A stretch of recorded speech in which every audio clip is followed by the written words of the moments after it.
This is a Big Facts Network exclusive.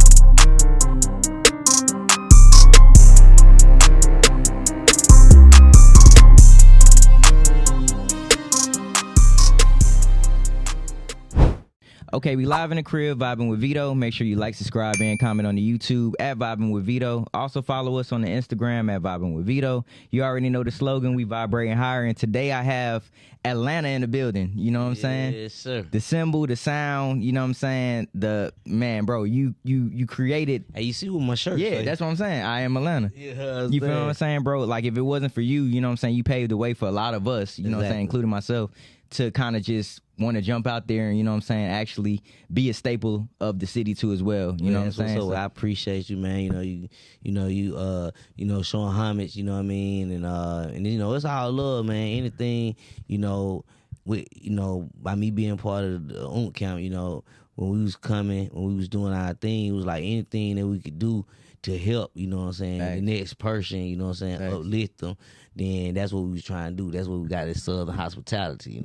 Facts, bro. I'm glad that, you got a piece, you know what I'm saying, or something, and it help you move forward. Absolutely. To be the great, king you are today. Thank you, bro. Thank you, bro. Thank you, bro. I'm glad that, help to contribute to that. For sure. Hopefully, you know what I'm saying, we can, you can pass the torch along to the younger generation. Absolutely. Give them something to look for. Man, thank you, bro. Thank you, bro. Sure. For the people who don't know but already know who you are, introduce yourself to the people. Well, they call me Baby D, a.k.a. Lil Chopper Toy, you know what I'm saying, Mr. Eastside, Westside, Mr. ATL Ho himself, you know what I'm saying, bro. Mr. Do It For The Ladies, you already know, Oomp Camp representative, AMG, you know what I'm saying, BMF representative, so it's like, I've been, like I tell people, I'm all on the web like a spider. Just Google bro. my name. Damn, this shit crazy. It's kind of surreal to have you here because I can remember you coming to my high school, bro, and you did a pep rally, bro. You came to Grady High School. Yeah. I think I was in the 9th grade, bro, and you came and you did your thing, bro, and it's just like, it's dope to actually be able to share this moment with you. Yeah, well, I appreciate you, man. And we came a long way,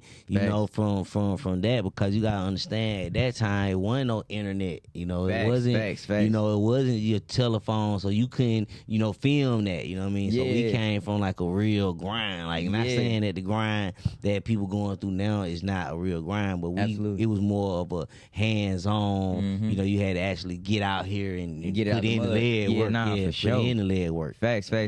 Let's talk about that, you know what I'm saying, in terms of the grind, because it was, I can't even imagine how strenuous that was, you know what I'm saying? Exactly. Going out there day in and day out, pushing pushing the brand, pushing your name and stuff like that. Exactly. So let's talk about the grind. Like how was it like back in the day in terms of getting your record out? Me personally, you know what I'm saying, the grind is the grind. It's like It's like the wheel, you can't reinvent it, you know what I'm saying? The grind is a grind. You gotta put in the work to reap the benefits at the end. Damn. You see what I'm saying? So it to me, the difference was, now it's a different type of grind. That's what the only difference is. It's like the difference was the grind that we mostly was doing.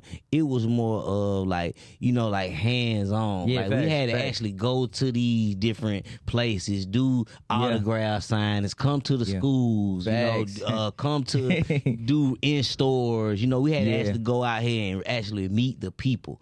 With what makes it different now is you really don't have to really meet people, you know what I'm saying? Because people feel like they know you from your social media. Damn. So it's like if they seeing you on social media daily, they feeling like, oh, I know this person. Yeah, it's not like they didn't actually have to actually get up and come stand in line for like 12 hours just to get you to sign their CD so they can see you. You know what I mean? It was more like, okay, I know them because I'm following what they doing daily. Absolutely. So that's the difference between the grind and and you know, I don't take away from that, but it was more like back then. It was just more hands on. Yeah, facts. More hands on with your fans. It was more hands on with the promoters. It was more hands on with the radio people. It was just more hands on. So you built a different relationship. Yeah, facts. That you would build. You know, now just following them on the ground, social media and shit like facts.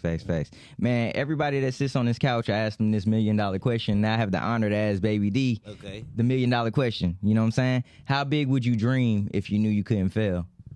Well, my dreams, you know, is unlimited, and you know, and I dream unlimited because like I look at that. You know, like, I can't fail, you know what I mean? Facts. Like, I'm more of, like, you know, I'm going to do it. Like, if I feel like I can do it, you know, that's me, my artistry, you know what I'm saying? It's like, to break it down to a simpler term, more like, you know how an artist, they have a blank canvas. It's a white canvas. Facts. And I have a picture in my head with these colors. So I have to paint them for you, or anybody else to see what I have in my head. Absolutely. So it's the same thing with my artistry. It's like I already have the vision in my head of where I'm trying to go now. It's my goal to paint the picture so that everybody else can actually see it, you know what I'm saying? So like that's how, you know, I feel like, you know, my dreams, you know, you know, they can't be, you know, any bigger than they are now because of what I am, where I'm at right now. I never expected, you know, it's like I never expected this to go on. We was just some kids, you know, just jumping around, just wanted to represent where we was from. You know what I'm saying? It just open other doors for us that we weren't prepared for. But at the end of the day, you know, we took it on the chin and we moved on and we learned, but it's just like we was ahead of our time. Yeah, so facts. It's like facts. It's just crazy. Nah, man, that's dope. That was a great answer too as well, man. Take us back, man. How did you link with Oomp Camp? And how did you know, like, you know, that this was your God-given life path? Well, see, that's what's so crazy about it because, like, I wanted to be a chef.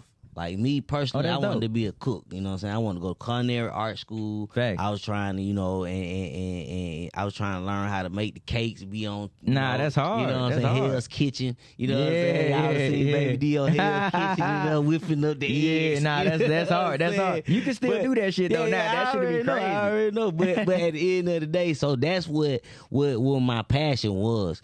But you know, like you was saying about, you know, God's gift, you know, but I always been into music. You know, I played the band. I was in the band. I played the drums. You know, I played the piano in church. I was in, you know, like I played the violin. Yeah, so I was always into music, but it was just so natural that I took it for granted. What I could say, you know what I'm saying? I just took it for granted. I took it like, oh, I can just do this, and I wanted to pursue other things. You know what I'm saying? But at the end of the day, so you know, I never knew that I was gonna do music. You know what I mean? So I met with, you know, DJ Jelly. You know, I started doing, you know, talent shows, getting with the City Boys, you know, Lil Mark and J-Man, DJ Smooth, Twin Productions, and we got together, and then I started being like a hype man because I wanted to be a DJ. Yeah, facts. You know what I'm saying? So it's like it was like all these transitions, you know, took me to meet with Oomp and Jelly and all them, you know what I mean? But I never, you know, thought that, hey, I want to be a rapper. I wanted to be this, that, and the other. It's like when I got with,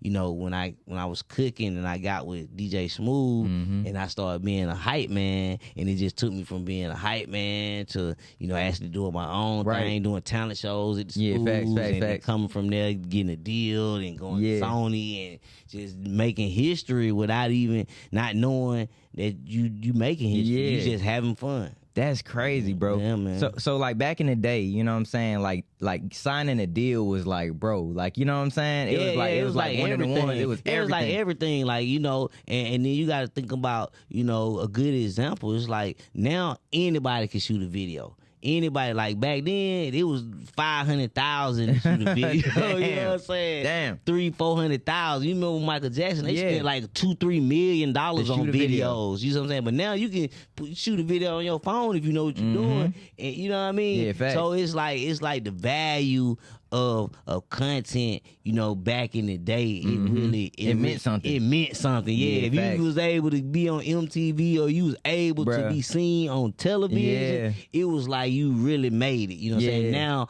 it's more like, you see, you do one thing, walk out of the studio and trip and fall and go viral, and then you got 10, 20 million people watching. Yeah, that's you know crazy. What I'm saying? So it's just like, you know, that was kind of low key different, but you know, so it just made it more genuine. Yeah, facts. For sure. A lot of people credit Oomp Camp for helping build the sound of Atlanta. What do you think made your movement so special? You know what I'm saying? Well, what we did was, you know, what I think what made our movement more special was that we opened the doors and we gave, you know, opportunity where there wasn't an opportunity. You see what I'm saying? Because at one time, you know, like once again, we go back to the internet and how easy it is. You know, now you can go to DistroKid, you can go, you know, anywhere and just drop an album like it ain't nothing. But at one time, like they had like stores like, you know, like Turtles, like Blockbuster, you know, and they weren't selling your stuff. You see what I'm saying? Damn. So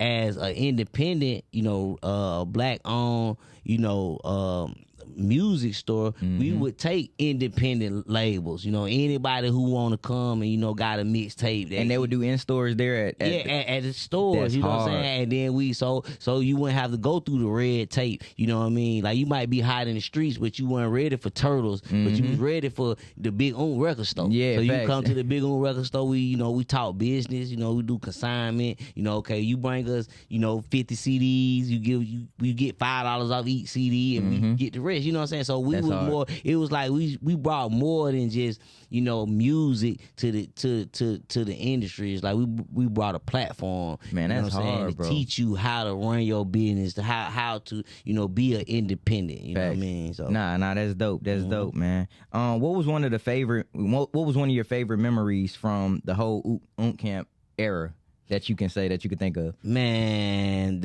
one of my favorite memories was we was at the Bounce and we did like a Oomp Camp reunion, like a 10th year anniversary. That's hard. 5-year anniversary, one of them anniversaries. You know what I'm saying? Yeah, we did a thing at the Bounce, man, and everybody was there. You know what I'm saying? Rest in peace to, you know, my cousin Dollar, you know, my brother, you know, Brown Boy, you know, Daryl, and like we was all there. Jody, Eastside Jody, you know, Lil Nick. It was just like the beginning. You know, Lil Yogi. It was just like the beginning of, you know, us, you know, coming together. You know what I mean? And it was like one of those things to where that was one of those monumental moments to where I realized that we might got something. Nah, that's hard. Nah, so that was one of my eye openers, one of my favorite moments, you know, at the Bounce. I wish I was like of age then to go to like some of those spots. You know what I'm saying? Because when I moved down here, bro, I remember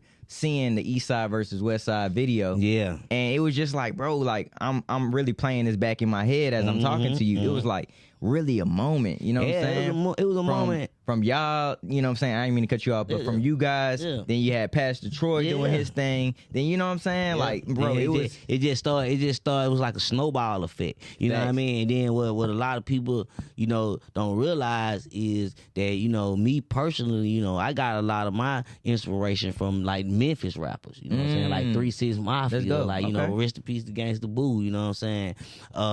You know, so I was listening to like DJ Squeaky, you know, Player Fly. Yeah. You know, 8Ball and MJG. You know, they all from Memphis. Yeah, facts. So they really, you know, and then when Tear the Club Up came out, that was kind of one of those ones that kind of, you know, me personally, you know, I know everybody had their own opinion, but me personally, I feel like that would kind of put the fire up under me as an artist to be on that crunk shit. Like, I'm finna do some crunk, you know what I'm saying? Bro, that shit, still to this day, that song goes crazy, bro. Exactly, man. I was playing in it. So shout out to DJ Pretty Boy Tank. He made a full 4-day playlist. Okay. And everybody's song is on there, bro. From your songs to everybody. And I was just listening to it the other day.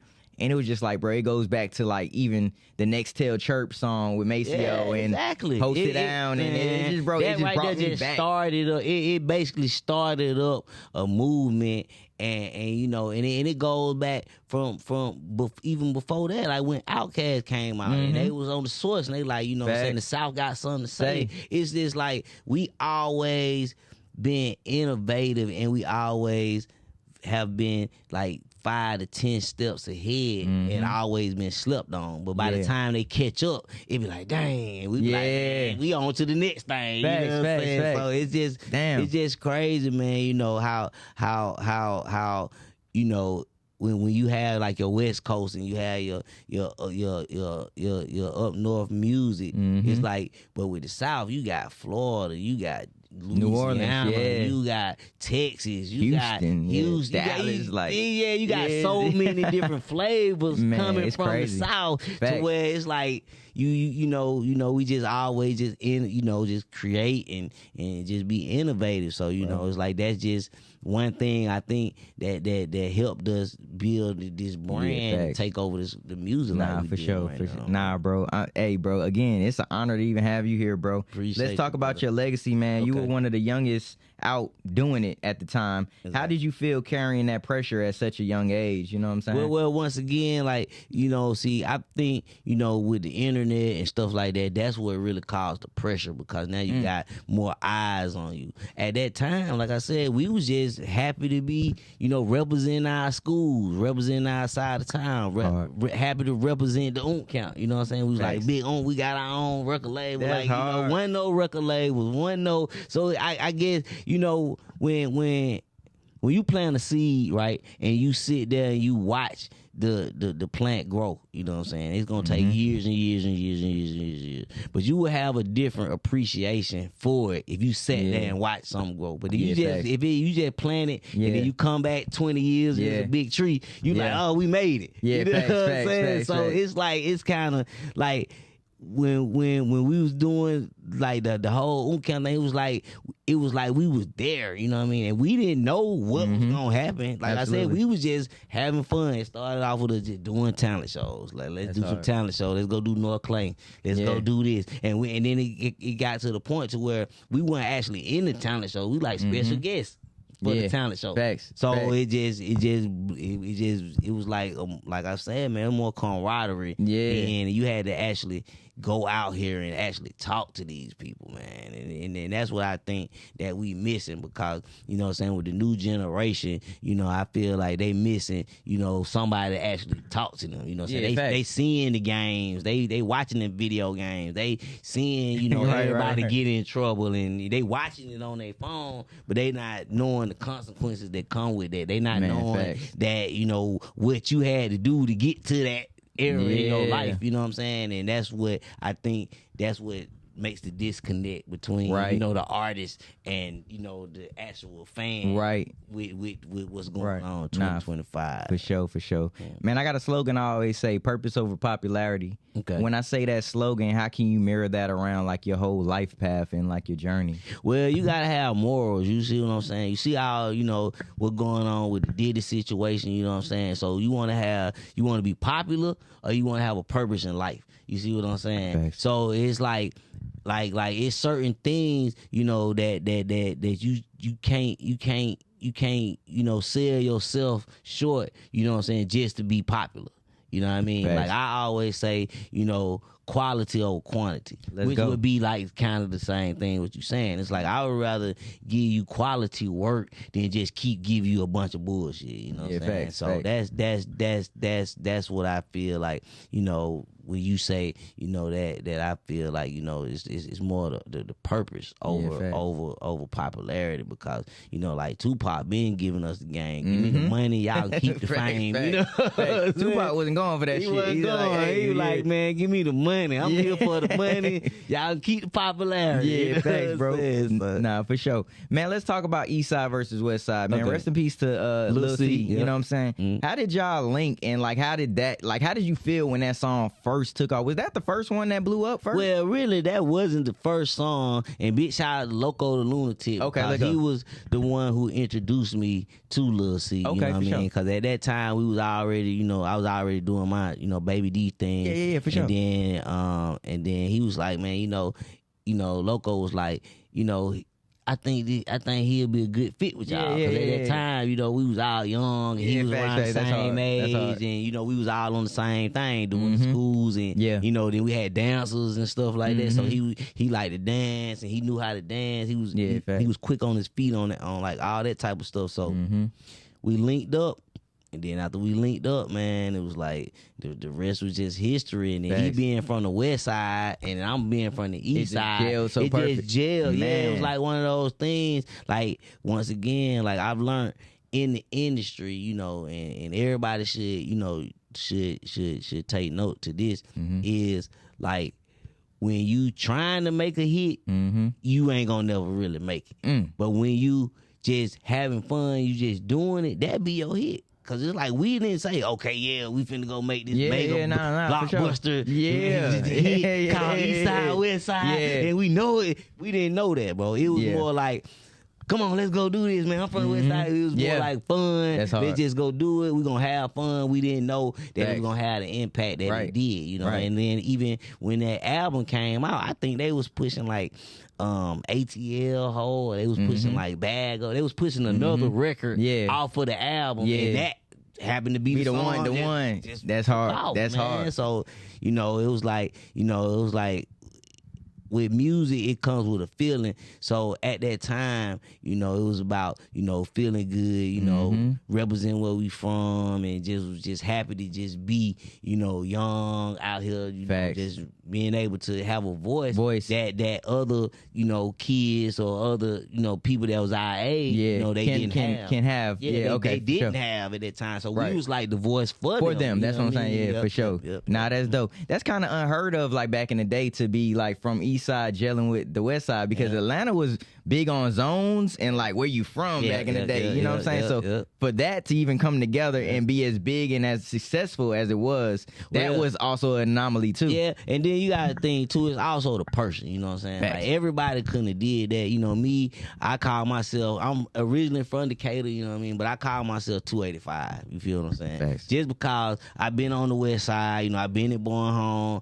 I stayed in there for a while. MLK. Our office is on MLK. Facts. It's right in the heart of the West Side. You see what I'm saying? It's like I got a lot of West Side partners, like over there, on Boulevard. I went to Emmett Middle School. You went to Emmett, nigga? I went to Emmett, nigga. Okay, so see what I'm saying? I went to Emmett, man. That was up. Right, so I stayed in Fort Ward. I grew up in Fort Ward. See what I'm saying? That's hard. I stayed there. Then on the South Side, like Old National Discount Mall. Okay. I've been there my whole life.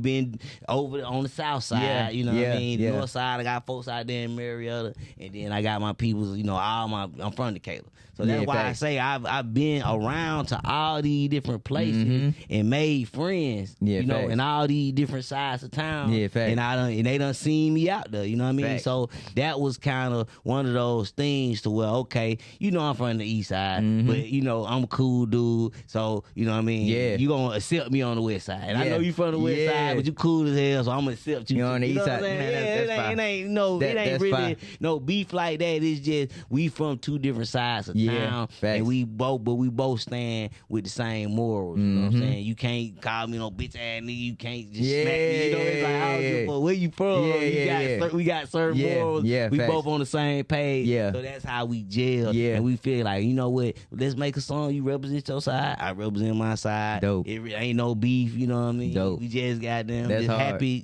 That the people that I came up listening to, that's what they was known for, representing where they was from. Yeah, facts. So it's like when I came up on these people, these were my idols. So when I got into the position, I feel like I'm gonna represent where I'm from. I always say my street, my school, my hood, where I'm from, and it just took off for us, bro. That's dope. You said Inman Middle School, bro. Why you ain't go to Grady if you was at Inman? Because Grady was right there too. I don't know, man. You just went to another high school. I just went. No. When I after I went to Inman, then I moved back to Decatur. And I went to McNair. Okay, you went to McNair. Yeah, okay, I went to McNair. Bro, a lot of people went to McNair, bro. Yeah, you know, Gucci, everybody went to McNair. Y'all got some real legends that went to McNair. Shout out to McNair, bro. Yeah, man. Nah, for sure. Bunch of folks, man. So I like I was saying, I was bouncing around, and I stayed in Cleveland for like 4 years. Damn. You know, I went to John Marshall. So I was around, man. I've been around.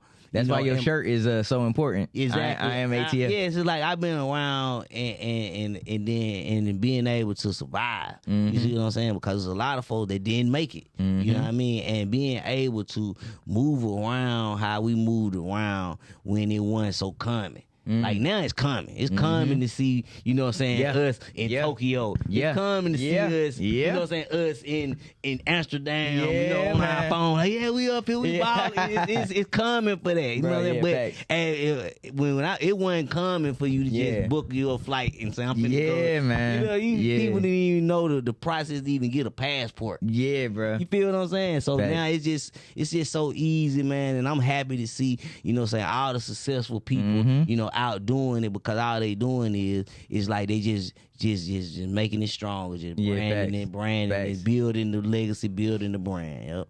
Yeah, facts, bro. Facts, bro. If you could tell your younger self anything, what would it be and why?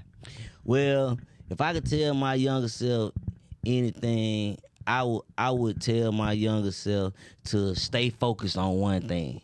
Don't focus on so many things at one time. And the reason I would tell myself that is because it's like, if you want to be great at something, you got to give it 100%. You can't say, I'm gonna be a rapper part-time, I'm gonna be selling dope part-time, I'm gonna drive cars part-time, and I'm gonna be cooking at the... You see what I'm saying? You can't do all of them and get actual a good results. You see what I'm saying? Now, you can say, I'm gonna do this first, make this get profitable, then I'm gonna do this, you know what I mean? But at the end of the day, you got to give yourself 100% of, you know, of whatever you trying to do. You got to give yourself, you got to give it 100%. And that's, you know, one of the things that I felt like, you know, like with my career, you know what I'm saying, why I'm where I'm at, you know what I'm saying? Not saying that I'm in a bad position, you know what I mean, or I'm in a good position. Yeah, right. But it was like, I done had like deals with Sony, I had deals with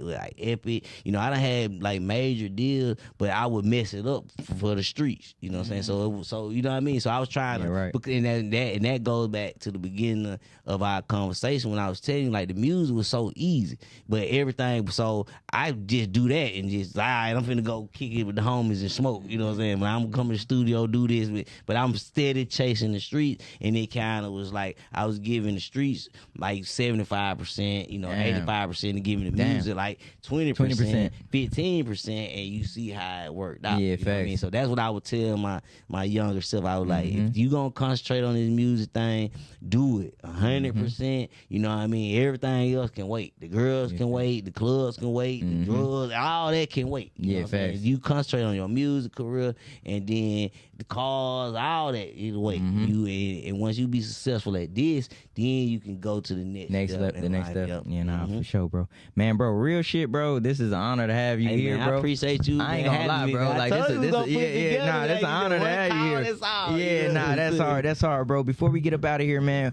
with the weight of the world on your shoulders, success at the palm of your hands, how do you respond when adversity knocks at your door?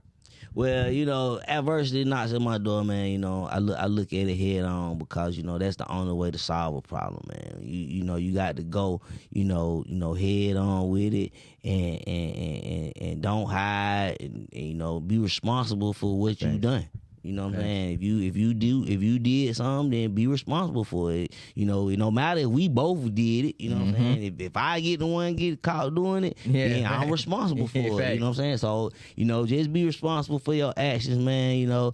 And, you know, when like you say, when adversity, you know, knock at your door, man, you know, you gotta look at it, take it on the chin, and try to figure out a way to look at the bright side. You know, look at it as like shit. It's a lot of, like I always say this, man. There's a lot of folks I ain't didn't wake up this morning. So be happy that you can even, you know, take that and have that to worry about. Facts. You know, nah, like for some sure. folks ain't even worry about it. Yeah, You know what I for mean? sure, So, bro. For sure, man. Yeah, But again, man, thank you again for coming to vibe with me, bro. Thank you, man. This segment of the show is Vibing with Veto shoutouts. The floor is yours. Okay, man. Vibing with Veto, shout outs, man. Big shout out to the whole ATL, man. Big shout out to everybody on the web, man. Follow me at BabyD_AMG. I'm all on the web like a spider. Smoke Out No 2 cap. is out right now. The movie that I've been doing. I got a new movie I'm working on called The Block Crew. I want to get you in the next one. Man, let's do it. Let's do it. You in my Bro, next I would one love to be in the movie with I Baby got D. you, man. That's hard. So you know, just look out. That's what I've been working on. Now. I got my label AMG. You know, I got my artists. They working. Yeah, so facts. you know, it's more to come. You know, and a word of advice. You know, when people say the music industry, know that it's bigger than just a rapper. You see what I'm saying? You can be an entertainment lawyer. You can be an engineer. You can be the person to build a studio. Facts. It's so many different ways to get into the industry. So for the up and coming people that's trying to get into the industry, you know, look at it as a music industry and know that it's the music business. You know what I'm saying? It's 95% business and 5% fun. Man. Damn. Boy, Baby D in here, and I'm out. Hey, bro, it's been another episode of Vibing with Veto. Make sure you like, subscribe, and comment. You already know the slogan. We vibrating higher. Me and Baby D, it was an honor. We gone. I am ATL. Yeah.